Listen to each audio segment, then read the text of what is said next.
Okay, welcome to the March, oh my God, 2026 meeting of the North Precinct Advisory Council. We're glad you're here. Thank you for coming.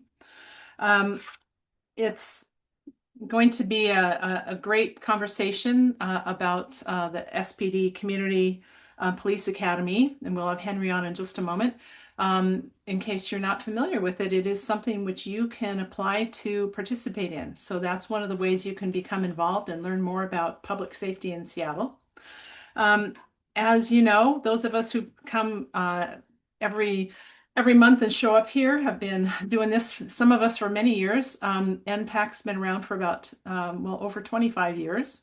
We just persist in showing up to keep the lines of communication open with the Seattle Police North Precinct and with other public agencies that serve us and support public safety. We are all volunteers. I want to mention the board is Susan Strank, who's our VP, Leanne Seaman, Diane Vincent, Nancy Rawhauser, and Melinda Jacobson. Again, you see me all the time, but they are the board who are helping us all behind the scenes organize and coordinate the different meetings.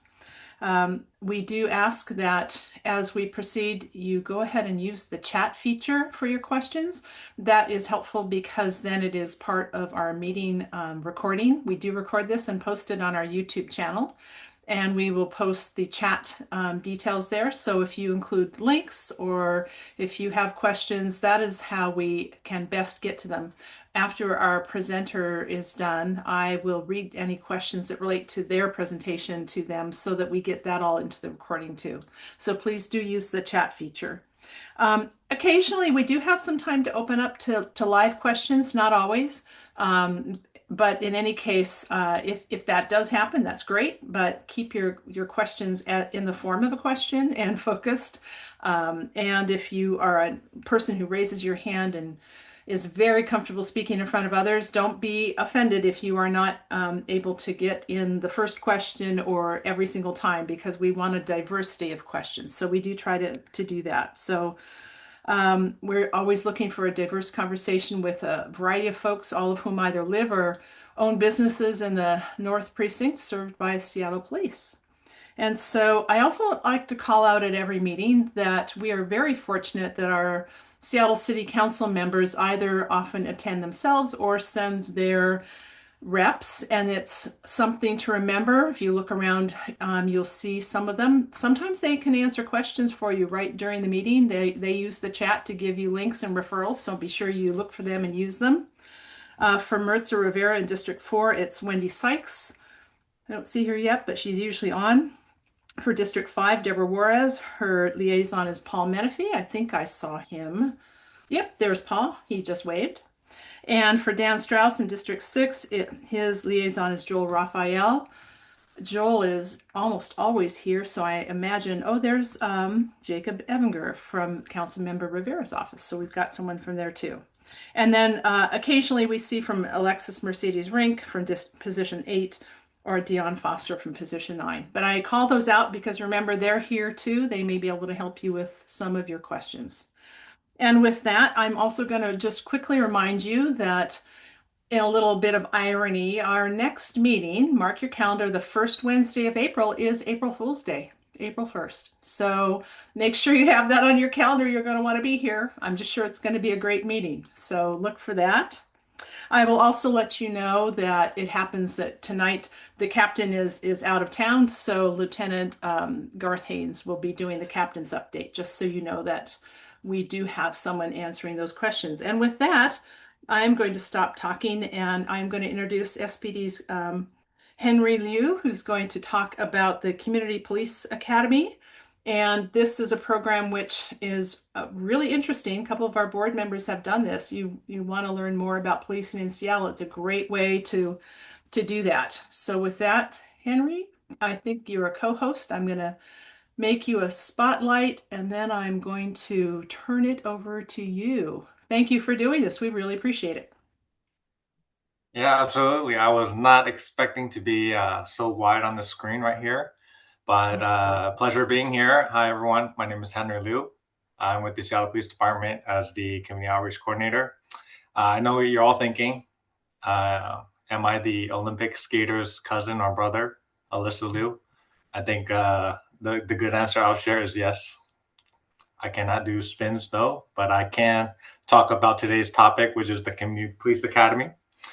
So what I'm going to do to kind of tell you about the program is I'll share my screen, but the first thing I'll do is I'll share a video that kind of gives a visual of what the academy looks like, almost as like as a commercial. So here we go. Bear with me.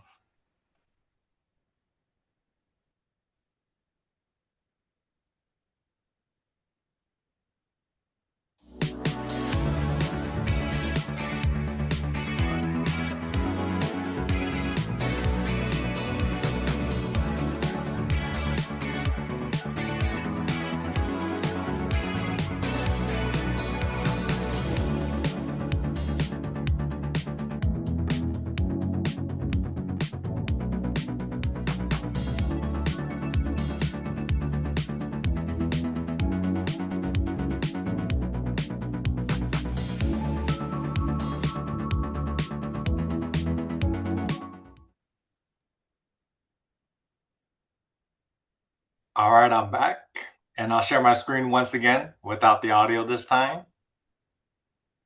Okay. Can you see me and the screen? Yes, we can. Yes. All right. Perfect. So first of all, this is the web page to the Community Police Academy. I also plugged it into the chat. And on this page, how this page gets updated is every year we try to host at least one Community Police Academy. Sometimes, including this year, we host two. So the first session of this year is actually going to be hosted in a couple weeks. And the cool thing about this academy is every year we try to make it better and better based on feedback of people who attend the academy and whether they are able to take away the goals that they were hoping to take away from participating. So the whole purpose of the academy is, every time I talk to people is to first give you a service level overview of the day-to-day operations as well as life of staff who serve the police, who work for the Seattle Police Department, but also give you an insider look. So how does certain specialty roles look like? What do they do? Maybe tell you about their progression in career, how they ended up in this position and whatnot. So essentially, the main thing for me is one, it's educational. Two, we deliver a very positive, memorable, and I guess inspirational experience. And then last but not least, every time I'm involved with community activities or engagements, I always try to make it fun. So if you do ever think about, wanting to learn more about the police department or kind of getting that insider experience, the academy is the way to go.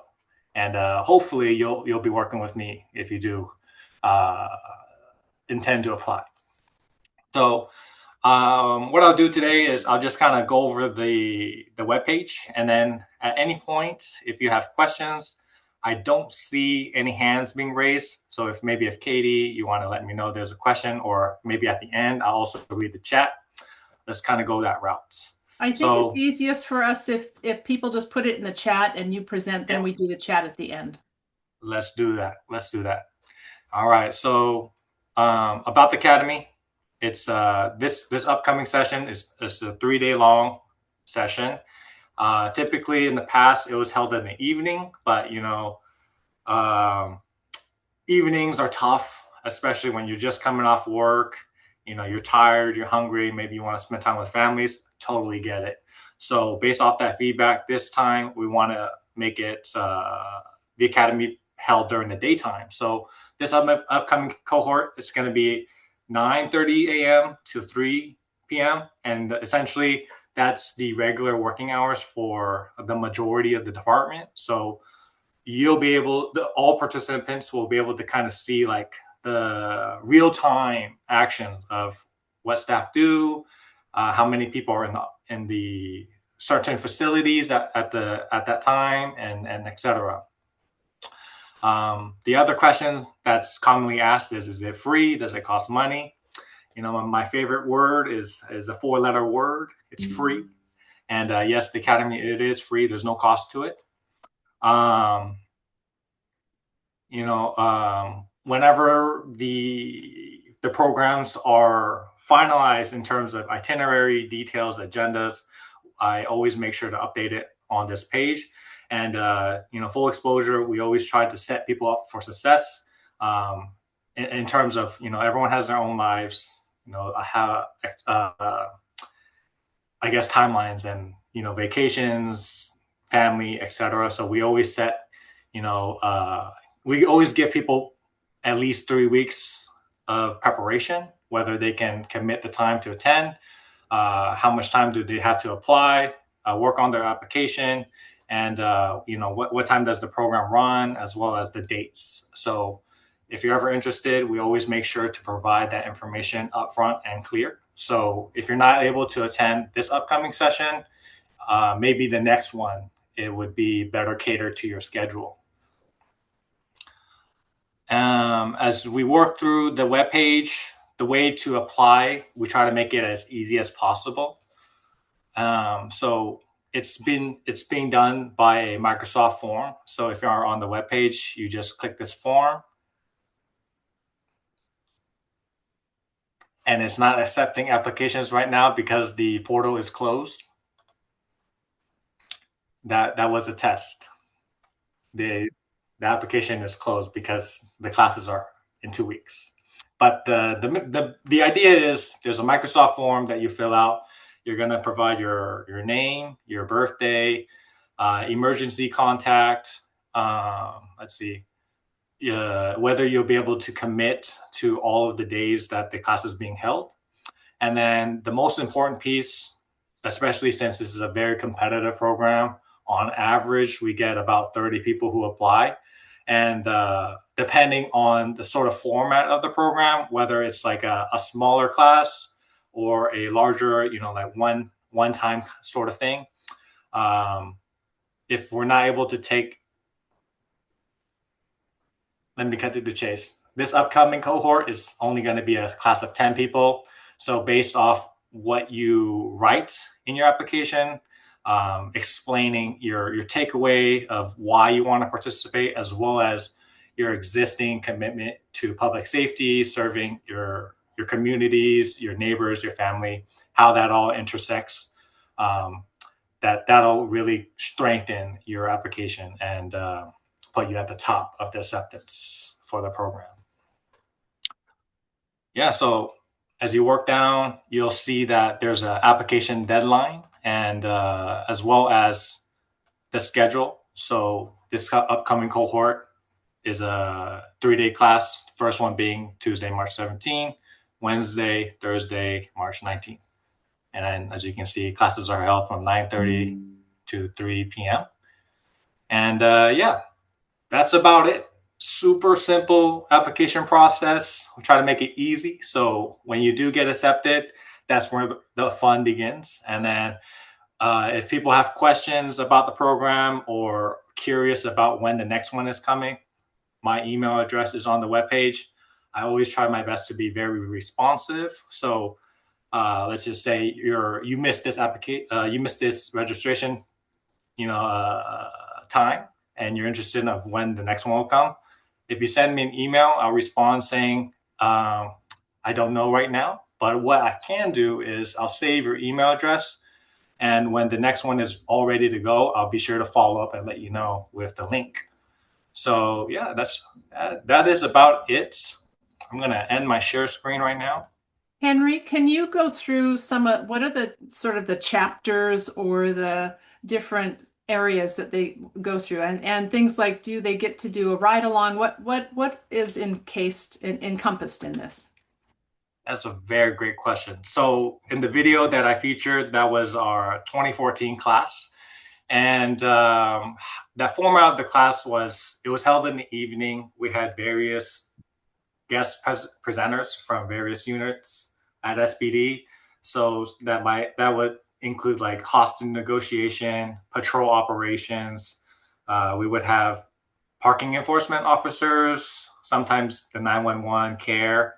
Um, and then to kind of celebrate the occasion, we had a boat tour at the Harbor Patrol. So we went around South Lake Union, and the lieutenant was there at the time to kind of talk about boat safety, the history, the various equipments on site, and what the unit does in terms of serving the community with public safety.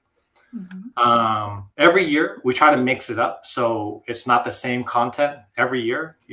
And then we also try to bring on more exposure from within the department. So I guess everyone has an opportunity to showcase their unit, and then also people who apply from community can kind of learn different things. Okay. And then the one thing I'll emphasize is this upcoming cohort, we really won't be inside of a classroom setting.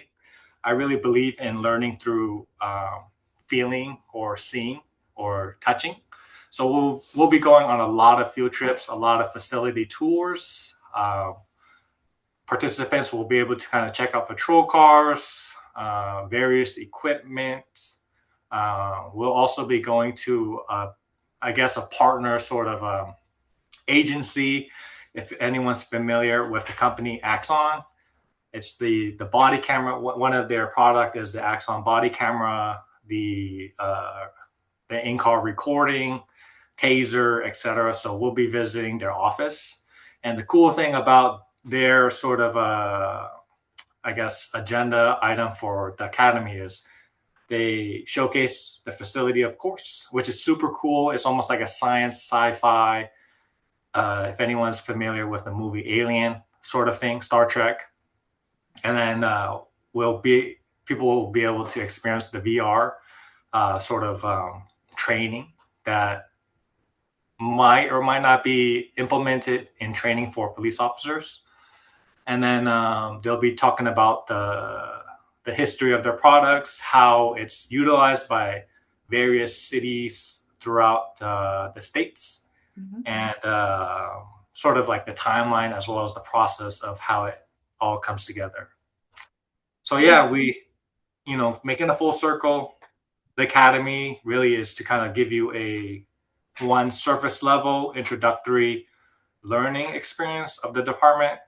You'll be able to meet officers, various staff from all levels of hierarchy levels within the department, and get to hear from them directly. So yeah, it's all about having fun. The main takeaway is me as the coordinator. We try to, I guess, set the environment in a way where it's focused on providing a very fun learning experience for the participants. So that way, when they're actually in the class or attending the time frame of the program, everything's supporting their learning experience. So yeah, that is the goal. Yeah. That's great. And do I recall correctly that one of the things that people should be aware of, and that's part of the application process, is you do have to have a background check in order to be part of it? Is that correct for the police community academy? Yes. A background check is a part of the application process. Okay, great. And that is how we select the applicants. So the first thing is, we screen the applicants based on, their information as well as the essay that they write. And then they also have to pass the background check. Great. Susan is asking, are there certain topics or departments that are always featured in the academy, or is it always different? That's a great question. It depends on feedback from participants. So my team for this academy, we have a facilitation team. My two main people are patrol officers, and we sometimes we try to, I guess the content that we provide, we think in the shoes of community. Like, what do community want to learn when they attend it? So one example I'll give is like for in their role as patrol officers, they designed like scenarios, role playing scenarios, and we tested it out in 2024 for the first time, where participants were the cops, and we painted a scenario for them where it's like, all right, you guys are patrol officers partnered up, and you get a call on the radio where there's a person in a gray hoodie.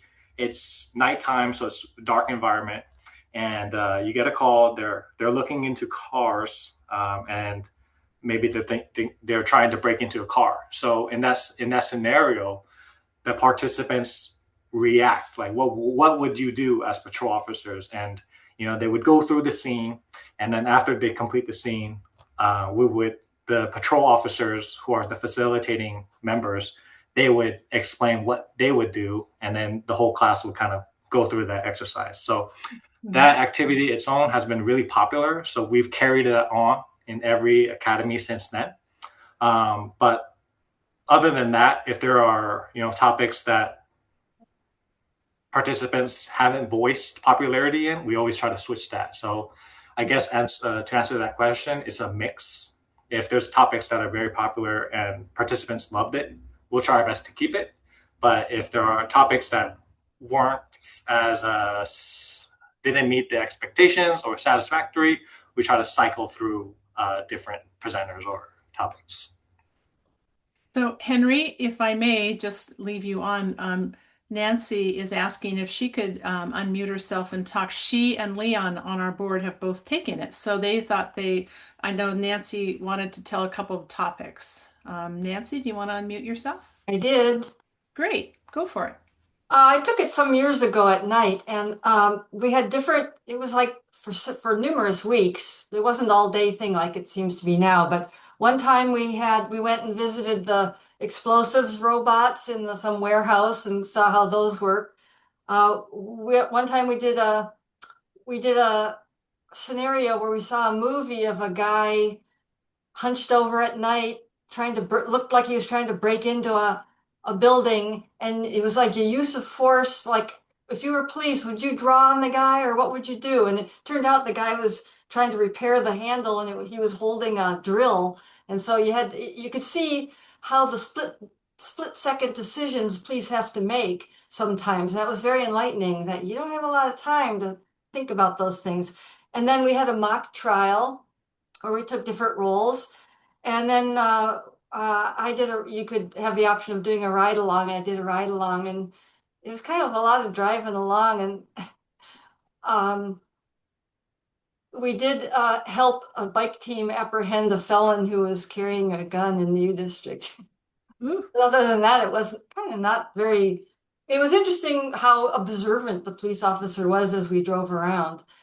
And he kind of picked and chose one time a lady turned left in front of us from the right lane, and he goes, "Oh, did she just do that?" But I'm not gonna. You kind of choose what you're gonna go after, I guess, was the takeaway I got. But it was very, very, very interesting. I loved it. That's a great endorsement. Thanks for letting us know that, Nancy. Leon, who also took it from our board, says he remembers doing the role playing different scenarios, and it was very enlightening. So, and he has spoken several times of how much he learned. So I have yet to take it, but it's on my list of things to do. So great. Okay, other things that we need to know about the Academy or about joining, and you said it's coming up again. Do you have dates for the future yet? Not yet, but Okay. I do hope to host the next one later this year in the fall season, so about September. And if that is the case, registrations would most likely come out in August. Oh, okay. Right when everyone's on vacation. Yes. Yes. Okay. Great. Is there anything else we need to know about the Community Police Academy? No, not really. I guess the main thing is if you do participate, you go through the program, you'll get to see various specialties, interact in activities, etc. But you always have a relationship with the presenters. You have the contact information, and then it's a good opportunity to kind of grow from there. So if you're curious, or want to go more in depth, I guess that's another takeaway. So one example is with the parking enforcements. That's one topic that a lot of people are confused about in terms of like reading the signage, myself included. So in the last academy, a lot of people followed up via email with the presenter on coming to their community to showcase parking enforcement stuff. Great. Great. And I think one of the things that folks will also want to know is how you're going to advertise it. Is there an email list to get on? Do they reach out to you to get on an email list, or how will you advertise it so they know when it opens up to apply? Yeah, definitely send me an email if that web page that I just shared my screen is not updated. Like what you see 4 or 5 months from now is the same thing. Email me and I'll respond saying I'll respond at least saying, hey, things aren't finalized yet, but I'll follow up with you via email once things are. So that way, as soon as the registration portal is open, you'll get notified as soon as possible. Yeah, good. Other sort of advertisement is we'll post on social media on Facebook. Unfortunately, this time the flyer was not ready until a couple of days away from the academy deadline, and I felt like it wasn't fair. It wouldn't be fair to people if it was posted so late. So if you follow our Facebook page, that's the reason why it's not posted there. Okay, great. One other question I had was, are there any physical limitations on who can participate? Can you accommodate a range of abled people? Tough question. Unfortunately, in my experience, I don't. Unfortunately, not.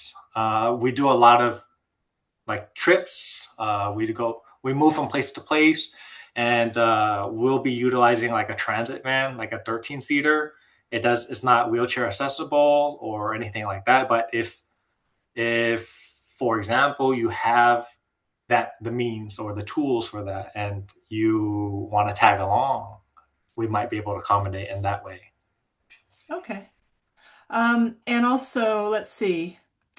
Um, let's see. So we've gone through that, physical limitations. Margie too is saying that she did take the training in 2021 and 22, and it was a very good or 2011, pardon me, and 2022, and it was a very good experience for her. So that's another endorsement. People who take it seem to like it. Hang on, Joel, I'll get you in just a minute. Henry's email is in the chat. And okay, Joel, where did you go? Did you let you unmute if you have a question? Perfect. Yeah. I was curious if the members of this cohort had been informed already that they had been chosen. People who applied will be informed by Friday. Okay. All right. So the application period's closed and people will know shortly. Okay. I wonder if that means that Joel applied and hasn't heard yet. It might be the case. Maybe. Okay, that's great. All right, let me just check. Nancy's saying, since there are only 10 cohorts this time, could you add more now, even though the portal is closed, or would the background check timeline not work? So she's wondering if there's any way to slip anybody else in at this late date. I would love to plug people in like that, but unfortunately, we won't be able to. Not this time. Okay. All right. I think we have gone through everything. I will add, well, first of all, thank you very much. We appreciate you presenting about it. And we'll call out, if you remember to let us know in time, next summer, we will send out an email to remind folks and point to this video so that they can get a little more information. So please remember to do that. Put us on your calendar, Henry.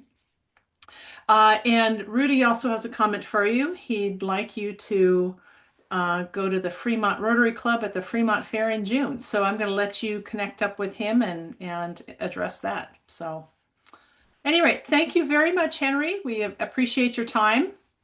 And I think that everything I've ever heard about the Community Police Academy, people have thought it was really interesting. It opened their eyes to just the complexity of the work and how hard the work is. So thank you very much for running that. Yeah, of course. Thank you for having me. Okay. And so we are running ahead of schedule. I have seen Megan in the mix, so I'm going to go ahead and put you on next. Let me find you there, spotlight you. There you are. Thank you. Hi, Megan. Hi, everyone. So first of all, I just want to say that I have not attended the police academy myself, but years ago I acted as an instructor there.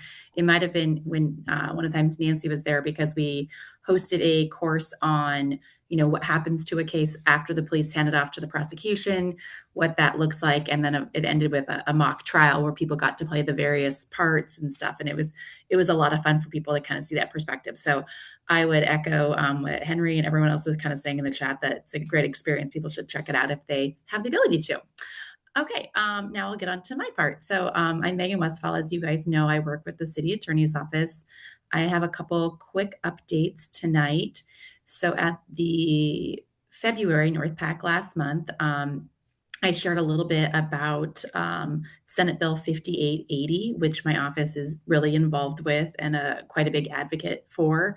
That's the bill, kind of as a refresher, that would allow the private toxicology testing on blood samples for impaired driving cases. And as I kind of shared last time, it's a huge backlog that we're not only facing in the city, but we're facing statewide. And it really is an impediment to getting our impaired driving cases prosecuted in a timely fashion, which is just something that's not great for public safety at all. So since we last met, there was unanimous support and the bill passed out of the Senate, which is fantastic. It's now moved out of the Community Safety Committee in the House, and it's waiting to be pulled for a vote. So it's still very much alive. And so we're really hopeful that it will get pulled for a vote and obviously that it will pass. And so then once that happens, if that happens, hopefully it does, and it makes it through that process, it'll go to the governor for signature. So we've seen some really great progress on that front. We're really hopeful that this is all going to come together and we will have that bill passed and made into law, and that will really help us to start to make some pretty significant strides in reducing this backlog of impaired driving cases. So stay tuned. Hopefully in April, we have some more positive news to share on that. The second item I wanted to talk about briefly tonight is the work of the Regional Domestic Violence Firearms Enforcement Unit.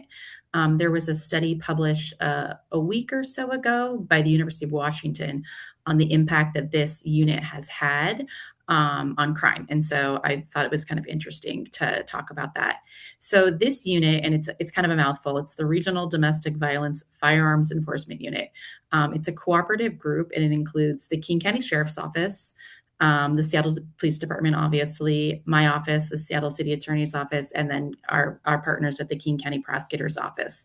It started back in 2018, and it's really been doing some really great things in the area of reducing firearms violence and fatalities.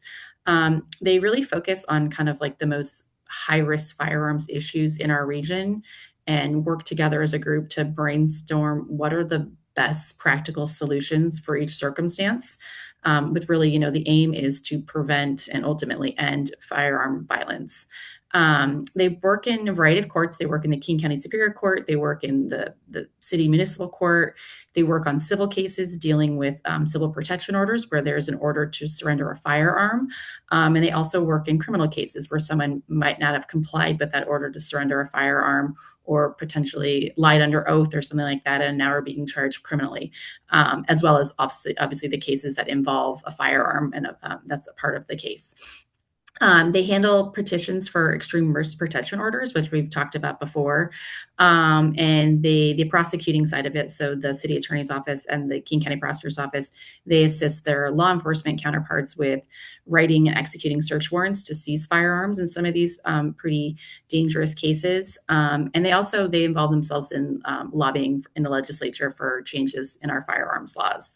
And then the last thing that they really kind of dabble in is they do a lot of education work, both with educating prosecutors, educating law enforcement, and educating our judiciary on, where the law stands on a lot of stuff. So this University of Washington study, though, that I mentioned, it looked at the impact of this group since 2018 by comparing, pre-2018 cases with cases going forward. And they found that cases that were impacted by this group's work, they found a 27% reduction in certain domestic violence crimes after that. So a pretty significant reduction in domestic violence crimes where this group has touched with on those people. So pretty great work, if you ask me. There's a lot in the study, and I have the link to it that I will put it. I will the link to the news release that then has the link to the study, so people can kind of peruse that at their leisure and go through it. But it has a lot of really great information about the really significant things this group is doing to enhance public safety and make sure our firearms incidents are decreasing in the region. So I will place that in the chat when I'm done. And that's really all I had for tonight. Are there any questions? I didn't see any hands, but Diane asks when that the change in the law is going to be effective. So it first needs to pass out of the House. It needs to get the votes, and then after that, it goes to the governor, and then the governor can, either not sign the bill and it becomes law. The governor can sign the bill, or the governor can veto the bill. I don't think anyone's anticipating a veto of it.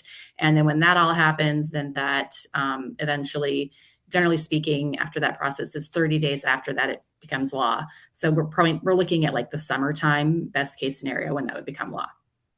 Great. Okay. Yeah.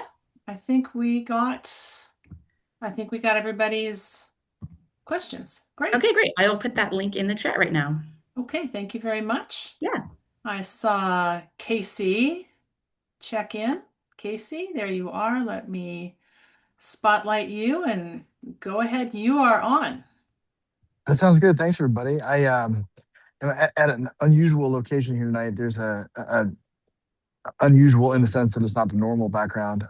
There's a City Club event tonight that's talking about juvenile gun crime and how to address it and what to do.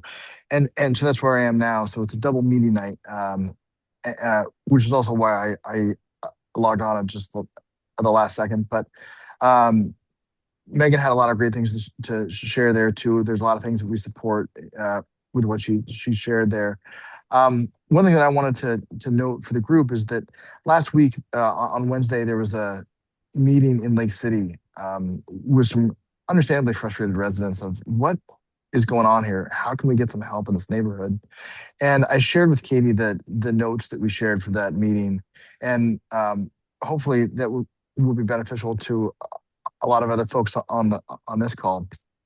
One of the most common questions that we get are, my windows have been broken for the 4th or 5th or 10th time or whatever it is, and my insurance isn't covering it, and it's incredibly frustrating, and it feels like there's no end in sight. What are you doing about this, and what can I do? And on the question of what are we doing at the prosecutor's office, charging those cases when we have the evidence is the short answer. And if it's a misdemeanor case, we can combine those into larger cases, and we routinely do that with the city attorney's office. One thing that the victims can do, even though it's very frustrating, as much as you can, report those, even those routine incidents. Please report those. At this event tonight, one of the officers who was talking, who was also at the Lake City event last week, described it as a jigsaw puzzle where your tip might not be the linchpin or the key to the case, but it's a key. It's a piece of the puzzle. And then maybe they can combine that with other elements and then hopefully get an answer and a case referred and charged. There's a difficulty in the law and the timing around it with court rules, where when you have somebody held, they can be held for 48 hours until the first appearance court finds probable cause, and then there's 72 hours overall to rush file the case. That's a pretty short time window for police investigators to get the damage estimate, and the courts are pretty strict in wanting a clear damage estimate to show that the the crime reaches the felony threshold. So that's why, and it's a real burden, honestly, for the business owners, especially when they're exhausted after the third or fourth break-in, to show that yes, of course, this cost thousands of dollars to replace, but every time if you can do that, that absolutely helps us because we've got to bring it to the court, and those really strict rules are not us trying to be hard on you. It's exactly what we have to face with the legal challenges to make sure that the cases will hold up in court. Um, and so there might be other questions that come out of those Lake City notes, and if you have any questions, please reach out to me, and I'm happy to answer those. There were also a few cases out of Lake City that we answered where they are now. Um, Updates to cases that were on the SPD blotter. We got a neighbor who asked about, there's a lot of fireworks up in North Seattle. What are you doing about those? And so we connected them to Captain Davidson, who had a great response right away, and Megan was a big help there too. So that hopefully is being resolved, or at least we know is being looked at. One thing that one of the SPD officers here today said that I thought was a good note to share with this group is that year to year, proactive on view calls, which is when an officer sees somebody committing a crime, that they see it first before it's called into 911. Those have increased year to year to 16%, which is a really encouraging number. And I'm certainly thankful to SPD for that, and that's a very good sign. It means that in between those calls, they're not just sitting around waiting for things to happen. They're out there every minute of those shifts, really trying to get things done. And so we're really thankful for that, because that means the community's safer and more cases for us and more accountability and more victims' voices in court.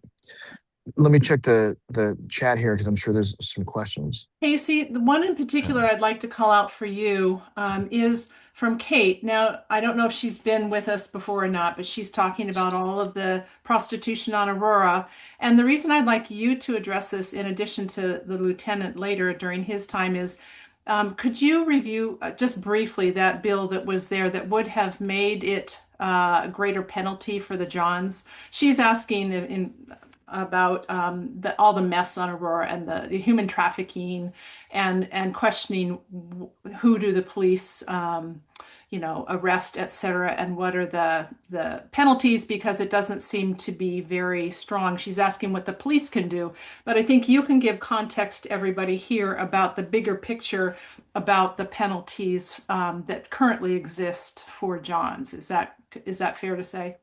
Yeah. Right now, those are misdemeanor offenses. I think gross misdemeanor offenses.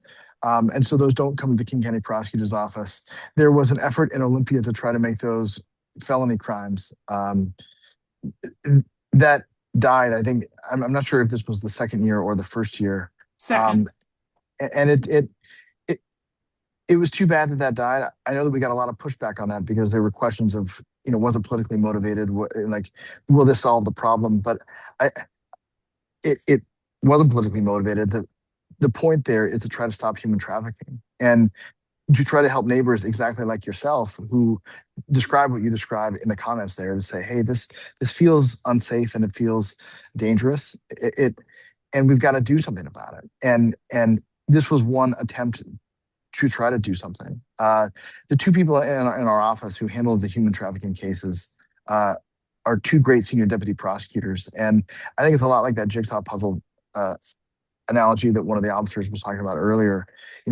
It probably feels when you're calling 911 and reporting things, it's like, what's the point of this? But I promise you that it helps them. And they have a very good idea of what's going on, not only on Aurora, but throughout the county with human trafficking. And it's a really terrible problem. They see some of the just really, really heartbreaking things. And they certainly understand your frustration as best they can, not living right there, but certainly hearing it and feeling it too of there's got to be a better solution than just what we're doing now. If you ever have a question about a case, whether it's with us or not, please reach out and we can try to get you answers on where it is. Okay, great. And Paul Menifee is pitching in to say HB 2526 failed. So, and this was its second attempt. Yeah. Let's see. Okay. I don't see others specifically for you.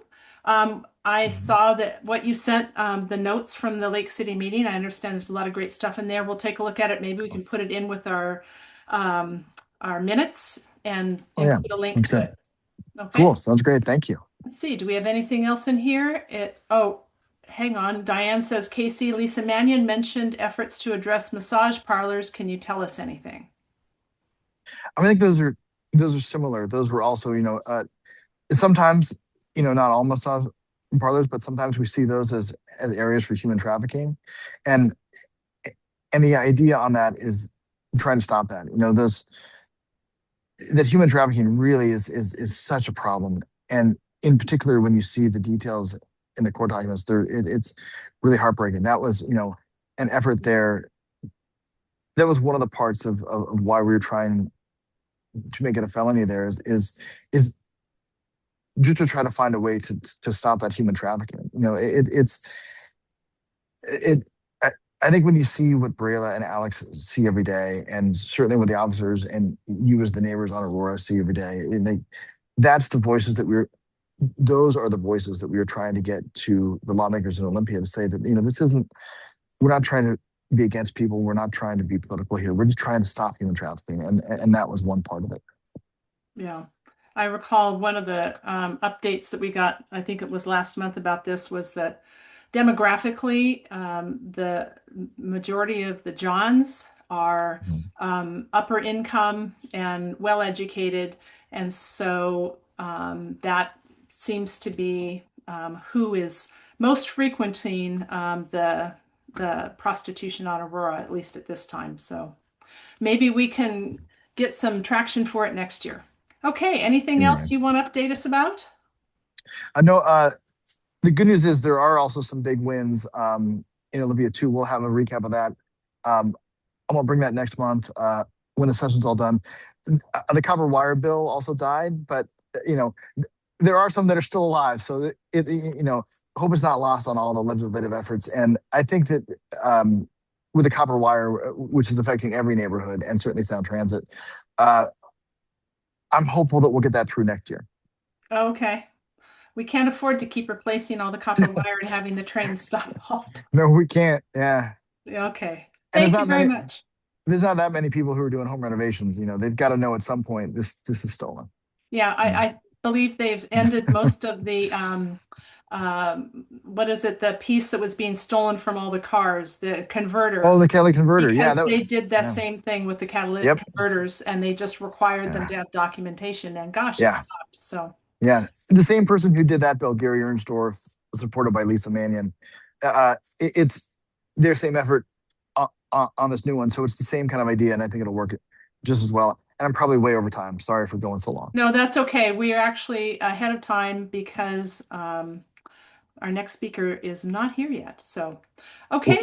Thank you very much. And we will see you next month. We appreciate you very much, Casey.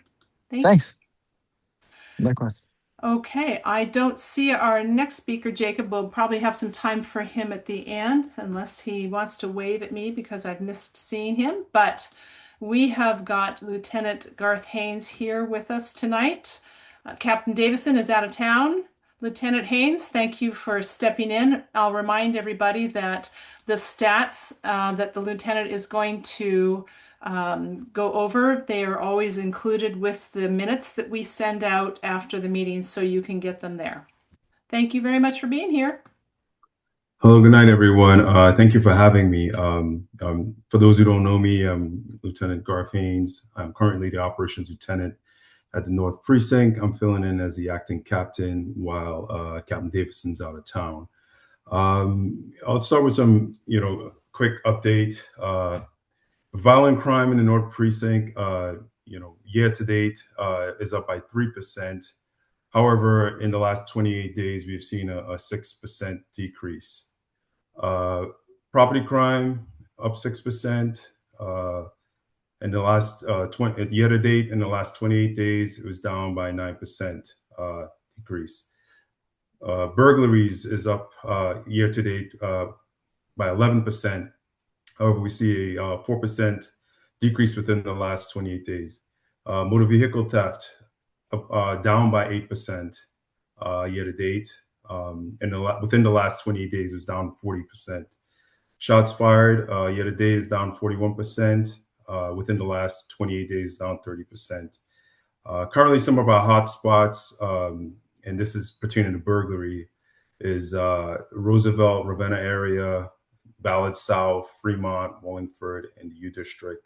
We've seen an increase in burglaries in those areas, as well as motor vehicle theft. We're seeing increase in motor vehicle theft in Roosevelt, Ravenna area, Northgate, U District, the Sandpoint, and Ballard South, as well as Greenwood and the Wallingford area. However, still with all the the limitations on our resources, the officers are still getting out there and doing a lot of proactive work. For example, one of the success stories on February 21st, the officers arrested a burglar who was dressed as a postal carrier. And subsequently, he was charged with burglary, extortion, assault, and criminal impersonation. And I think that happened in the Finney Ridge area, if I'm not mistaken. We also had on March 1st, we had a great arrest with a person with a possession of a Glock, and he had switches on it, which is, if any of you all don't know what a Glock switch is, it's a thing that you put on a handgun that you can use to modify it to work as a machine gun. But yeah, and the North Precinct, we continue to every day put out a 2-man proactive car to kind of go on Aurora and look out for proactive stuff, as well as during on our double up days, we try to get a squad together and just do proactive work in some of our hot spots. Other than that, that's all I have. If anybody has any questions. Okay. So let's see. As you probably saw and heard, I'm more focused on Aurora and human trafficking. Mhm. And Casey addressed some of that, but again, the questions are around sort of what can people do. They're seeing a lot of activity, and also questioning what officers can do. Kate says we're encouraged to continue calling police when this happens, but there is no real action by the police and no consequences for the Johns. What is the precinct's plan to help stop the prostitution in our area? What can we as citizens do to help put a stop to this? And I will just call out that one thing you can do is look up that bill that would have increased the penalties to the Johns for soliciting on Aurora, and I'll let you answer the rest of it. Yeah. Well, as everybody knows, the human trafficking issue in Aurora is a very complex issue. We want to approach it with sensitivity, right? Because a lot of those females out there are, probably out there against their own will. However, whenever we make contact with them, we are supposed to offer services. However, a lot of them don't want us to contact them because usually the pimps are in the shadows hiding, and they're afraid of, some kind of repercussion of that. So we've been kind of working together on figuring out how to address these issues. Recently, we just approached the dollhouse, which was a problem in Aurora and seemed to be involved in criminal activity with the human trafficking issue. We're able to get them to shut their doors, pending further action. That was one way we can approach that. I know in January we had a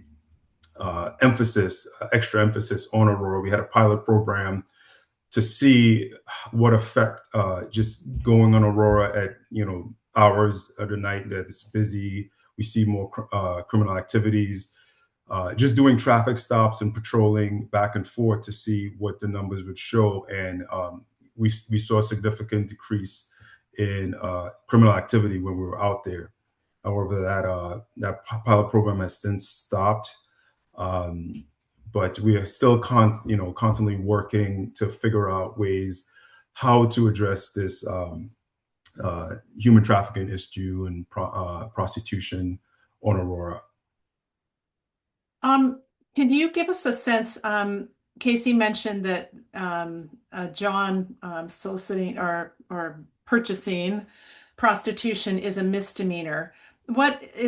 Is it accurate to characterize that as basically a slap on the wrist when it's a misdemeanor? Yes and no. It depends on the person, right? Because some of these folks, a day-to-day person, they might be scared of getting any kind of criminal record. Can reflect badly on their work, their jobs, and stuff like that, or their lives. So no, is not. It does have some effect, out there. Um, However, as long as the girls are there, sadly, there's going to be patrons. So we have to come up, as a community, we have to come up with ideas and solutions because uh, the police department alone cannot address these issues, right? We try to do our best whenever we're out there. However, it's so complicated that we cannot, with the limited resources we have, we cannot focus everything on that, right? I mean, if we were to stop and let's say to get someone services, it could take a long process, but that's two officers you took off the street. Meanwhile, we still have to address violent crimes in other areas, and the North Precinct is a huge area to cover. So, Yes. Okay, we have a couple other folks calling out. Let's see. With the World Cup quickly approaching, Tina and her neighbors are worried about the increase in prostitutions, pimps, and shooting. What is SPD's plan to alleviate the harm? Looking at the World Cup coming.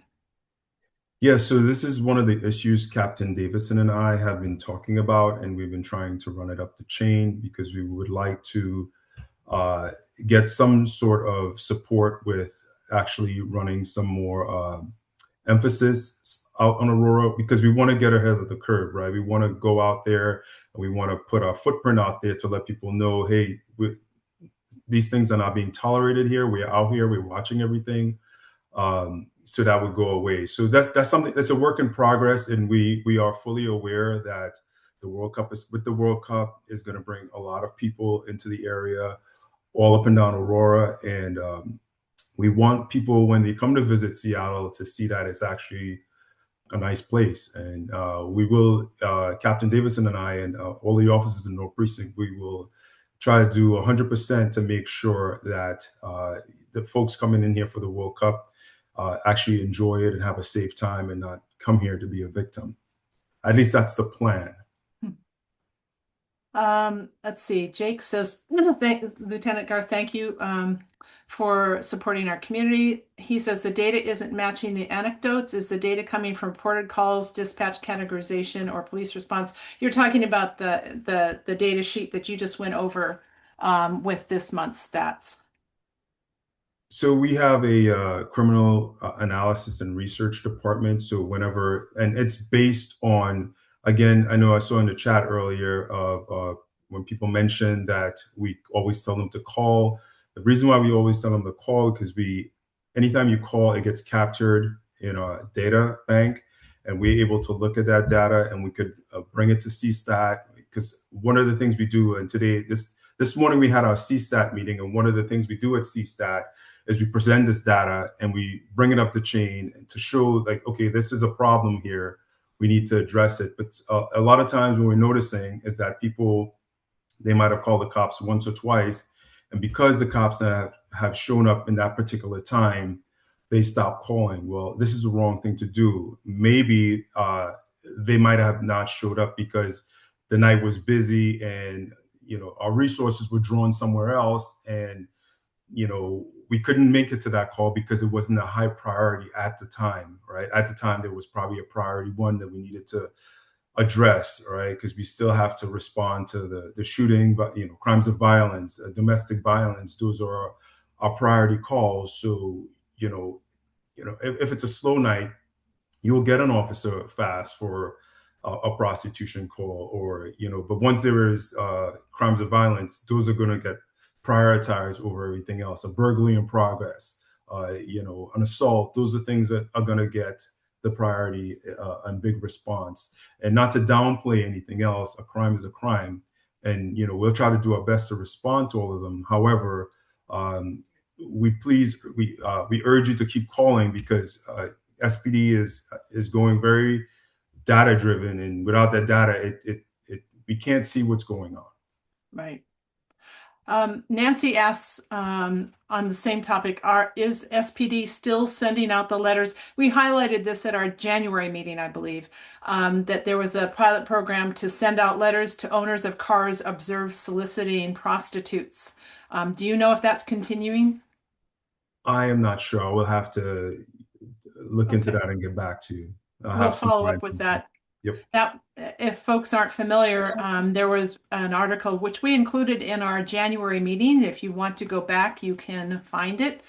There was a Seattle Times article that we pointed to talking about the fact that letters were being sent to home addresses of individuals whose cars were observed soliciting prostitutes in an attempt to bring an awareness at their home address. Alex asked regarding SPD drone usage. And in certain areas at certain bus stops, is there any consideration for SPD to consider using drones in pursuit actions like Snohomish County? Although I don't know for sure if they are. No, we do not have a drone program here at SPD. We usually rely on King County whenever we need a drone. We do have the real-time crime center, which is on Aurora. I believe it's from 85th all the way up to 145th. Okay. And that has been very, very helpful with work. But no, we do not have a drone program. I think that we're actively trying to get it pushed through, but as of late, we do not have a drone program. Okay. Tina asks, is there a way we can look at other cities' benchmarking and see how they handle and found solutions for prostitution, trafficking, pimps, and shooting? This seems a very urgent matter. So I'm going to interject here because we have a theme going, obviously.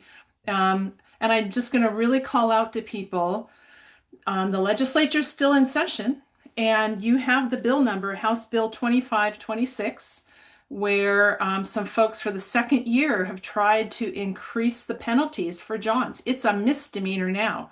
So when you ask, what can you do? You can take that bill number and you can follow up with your legislator and ask, where do they stand on that? Why did that bill not pass? It is targeted at increasing the penalties for the people who are purchasing, and that's driving a lot of this. So we're just going to interject that because the police can't change that part of it. So let's just, there's an action item for you. Kate asks, how do we get more funding to this police department so additional officers can be hired? We appreciate you and want to support your work. The budget stuff, I leave that up to the chief of police. I can't answer that question. However, Okay. I do know that they've been hiring a lot of people lately. So we should see an influx of people slowly trickling out. However, as most of you know, it takes about a year before a new hire gets onto the street. So it could take some time. Okay. Susan asks, since SPD has limited resources, is there any talk about bringing the care department into the solution to the problems on Aurora? Well, that's something that we can talk about, right? However, it's still dangerous. Like they're not allowed.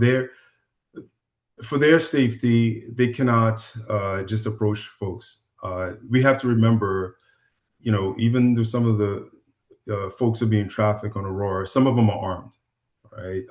I'll just be realistic. Some of them are armed, and you don't know who you're going to get that day if you approach them. So even though we're using the cares for a lot of other stuff, for mental health illness and stuff like that, we do have to be cautious with how we use them and not put them in jeopardy.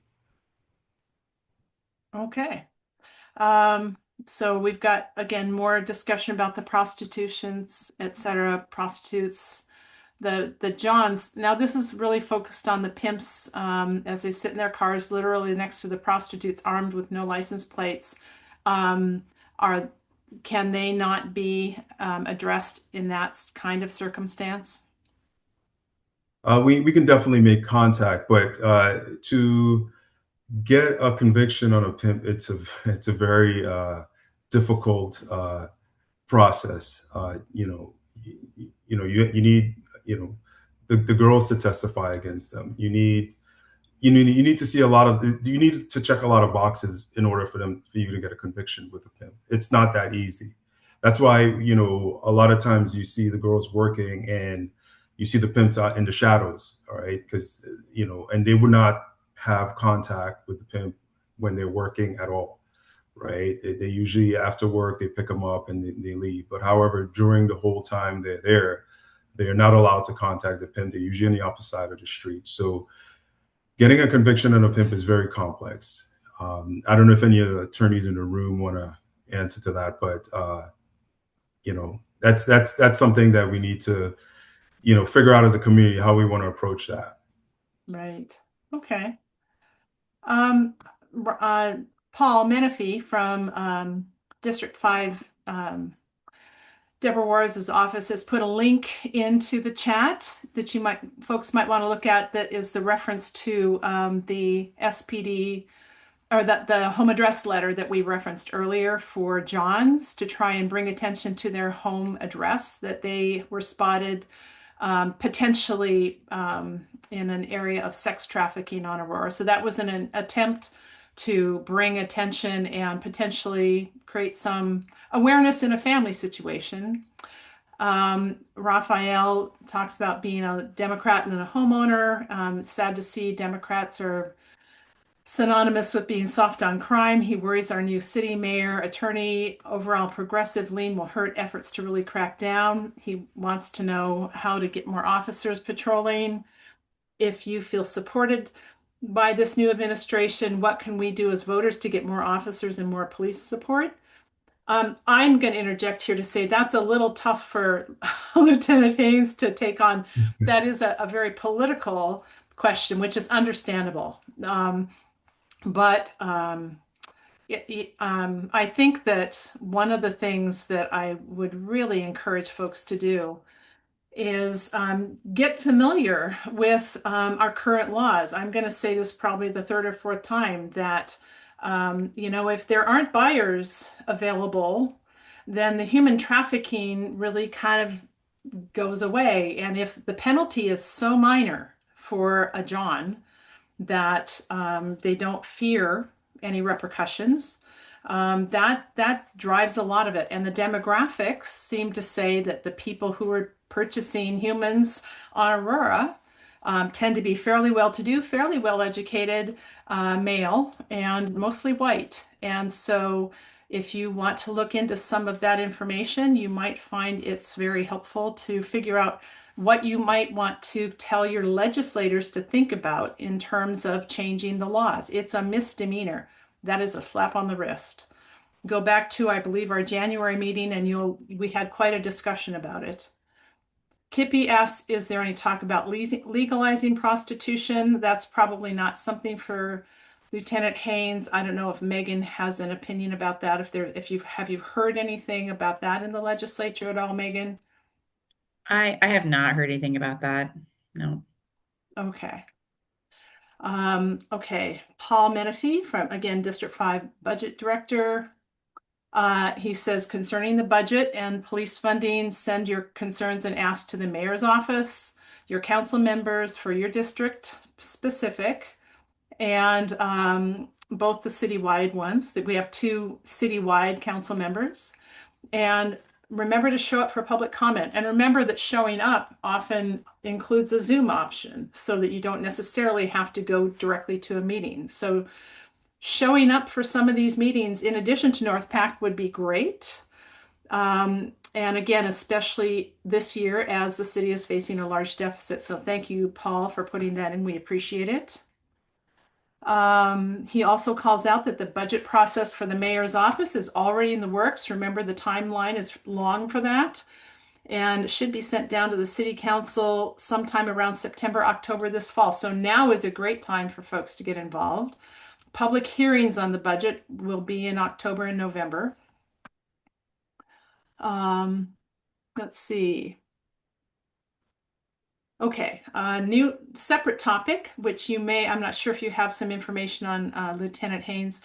Alex says there were about 20 incidents of hit and runs, reckless driving, and street racing along Sandpoint Way. And he doesn't give a time frame, but are you familiar with any recent incidents there? Yes, I've heard of incidents of street racing and people speeding down there. I've since asked, reach out to the traffic unit to do some extra patrols over there and write tickets and stuff, as well as I reached out to one of the DOI officers to assist us with traffic there at nighttime in particular. So, but however, if you do have more incidents, please, again, I urge you to call it in. It's very difficult to know what's going on. Uh, you know, when we come to a meeting and hear about it, it's if you call it in, regardless if an officer shows up or not, it gets documented somewhere, and then when we pull the stats, we could look at it and see, okay, there's a problem here. What do we need to be? How do we need to address this? And we'll put together a work group and we'll figure out how to address those issues.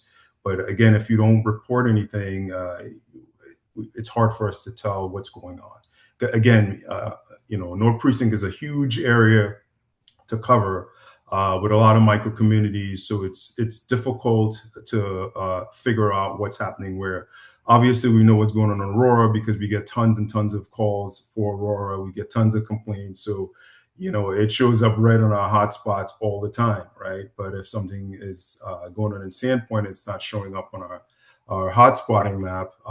It's difficult to treat it per se. Right. Okay. And I also wanted to say too, I'm part of a current work group they're trying to revitalize Aurora corridor. I know it's going to take a process. It's a small work group with a lot of city departments. There's going to be some media coming out about it sometime in the future, but I urge people that live in that area to get involved, right? Get involved, whether you have a business there or you live there, just get involved and share ideas, say what you want, say what you need there. And hopefully we could figure whether it's fresh plants or new art, whatever it is, be a part of it, because a lot of studies show that if area is occupied with a lot of businesses or has a lot of foot traffic in the area, or there's events being held in that space, a lot of those criminal activities tend to get pushed out. But Aurora has a lot of empty lots, empty buildings, empty spaces. As a community, we could come together and come up with some ideas. Hey, maybe the city should put a playground here and push some of the stuff out of here. Or maybe it should put this here, right? So as a community, we have to come together and figure out, hey, how could we address these issues, right? Because obviously, the police alone cannot solve all of them. Right. It has to, it takes a whole village to work on this process. Right. Like I said, the whole human trafficking issue is very complicated to deal with, but we have to address it. Right. We cannot keep it going. I mean, I like to bring up this example a lot. If anybody familiar with the Wynwood neighborhood in Miami, it used to be this rundown place where, criminal activity, but the neighborhood went in there, cleaned it up, started putting art on the walls, started, doing events in the spaces, and it turned into something beautiful. And we could do that with Aurora. It's the same thing, That's a great point. And I think, that I'm seeing an ongoing sort of questions about sort of who to connect to. And our first answer for you, and again, North PAC, remember, our goal is to try and educate you about what to do. We can't promise to solve all the problems here, but what we want you to know is, first of all, know your district. Somebody's asking, who's my public safety champion in the city, and it starts with your district. Reach out to your city council person. There's a couple representatives on this chat. They have been putting in some information. They are available for you to reach out to them. That's one thing. Get involved and understand what even the city, not just the police, but the city can and can't do. There is a law, and I'm going to say it again, House Bill 2526, that has failed twice at the state legislature. It's a state law that would have to change to recharacterize what is a misdemeanor for a John to attempt to buy a human on Aurora. And there's been pushback.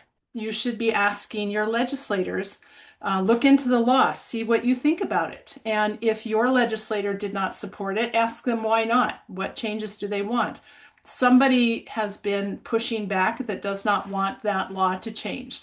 Find out who it is, find out if you agree, and during the legislative session, or even before, actually, is the time to let your legislators know what you expect of them. If you don't like what's going on, Aurora, change the laws that would give the police more that they could do to actually intervene and have real consequences for the Johns. So again, remember our goal here is to give you, yes, a place to come and talk and to express frustration, but also an idea of what you can take away, because we can't solve it here.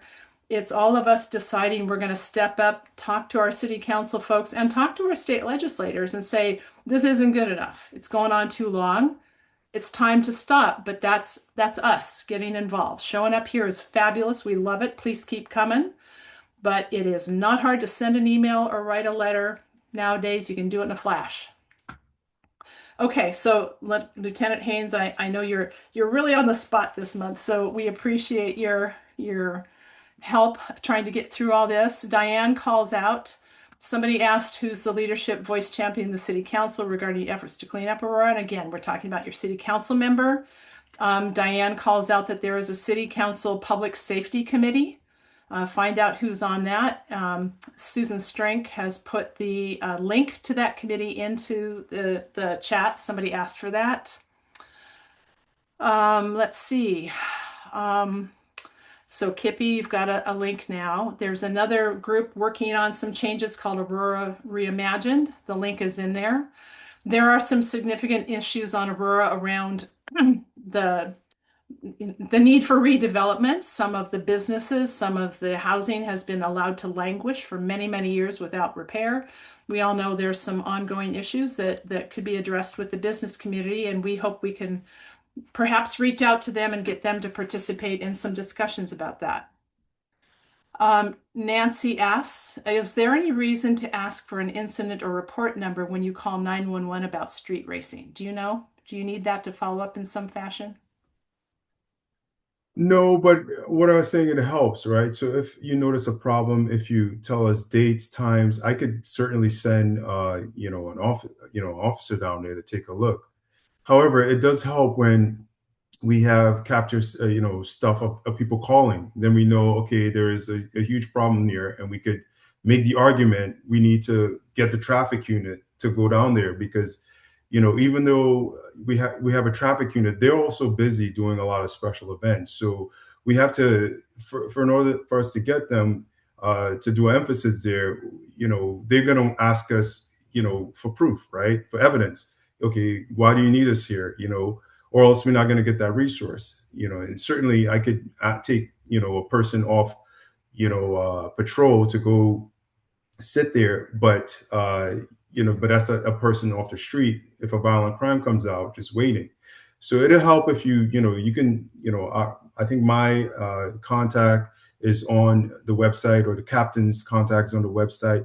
You could send an email, say, hey, there seems to be some, racing down here at 7 o'clock on Saturday nights, and we will go down there and look into that. But when we don't know about it, we only hear about it in meetings. It's tough, right? Because okay, we just heard about it, so okay, I will look into it, but you need to give us some more information, right?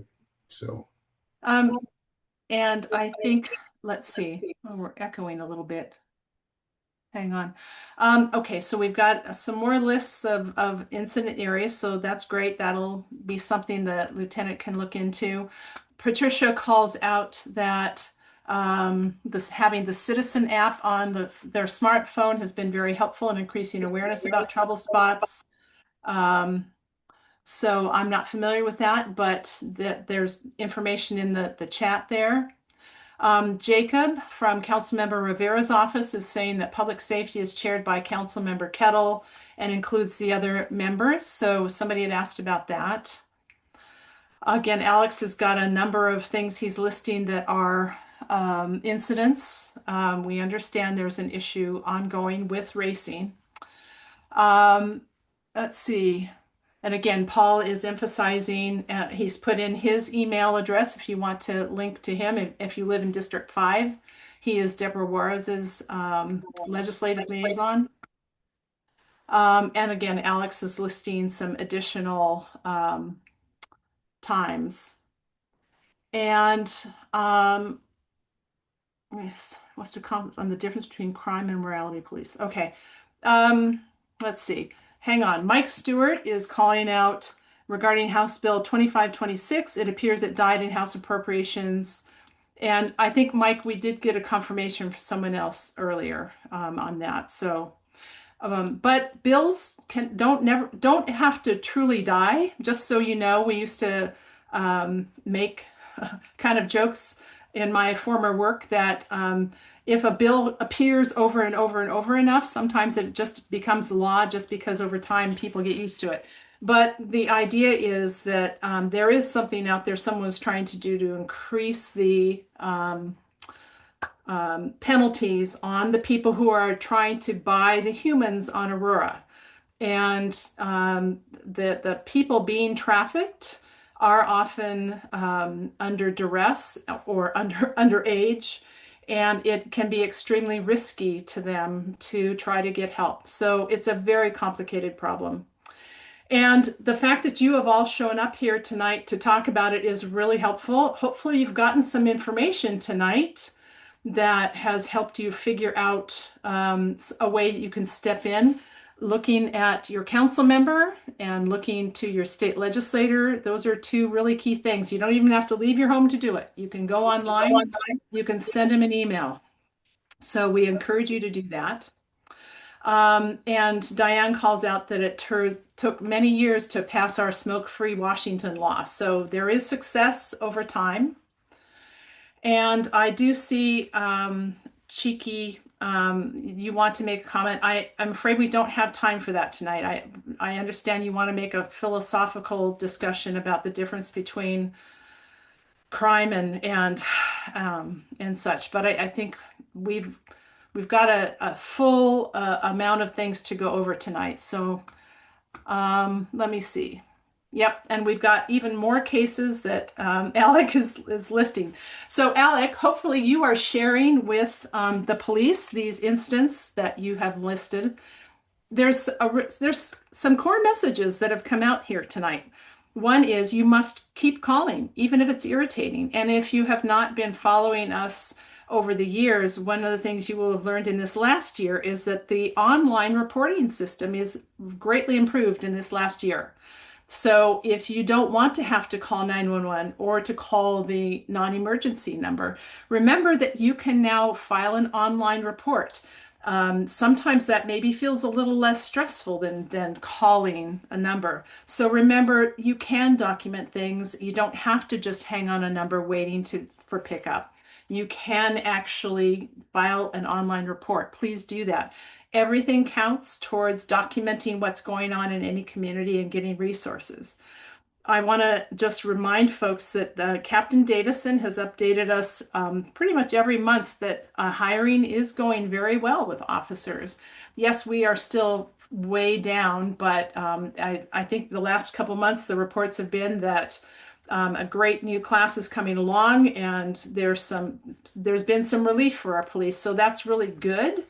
But we still need more, and there is funding to hire more. So getting them through the academy, getting them trained and out on the streets takes months, but that's been going in a really positive direction. So with that,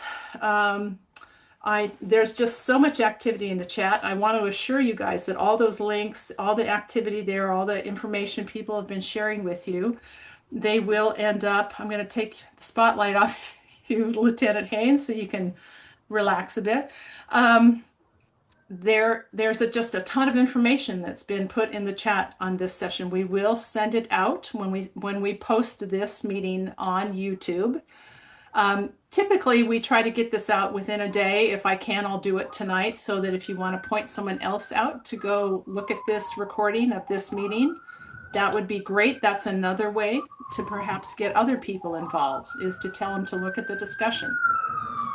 And I think that with that, it's been a lively night. I'm so glad you all showed up and that you've been willing to share your frustration. It is a place where we want to hear that, but we also want you to go away understanding that the idea is that you take this information and you take action yourself. So we ask you to reach out to, again, city council, state legislators, ask them what you can do.